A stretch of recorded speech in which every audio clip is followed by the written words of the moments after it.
Boss, good evening sa inyong lahat. Ayan, pakilala ko lang sa inyo yung bago nating motor. As you can see, BMW na legit na to. Hindi na tayo nag-stekals lang. Dati kasi nangangarap lang tayo. So, bumili tayo ng China tapos dinikalsa natin ng BMW. So, na-acquire na natin yung dream bike natin.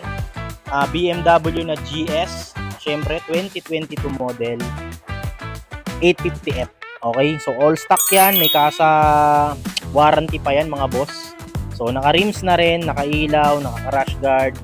So kompleto na rin mga bossing. So swerte natin acquire natin to, no?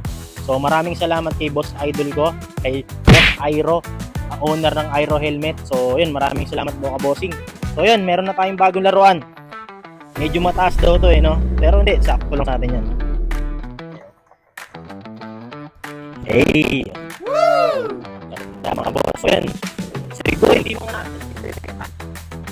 muna natin. Hindi pa tayo nakapag-live. So yun lang. Thank you.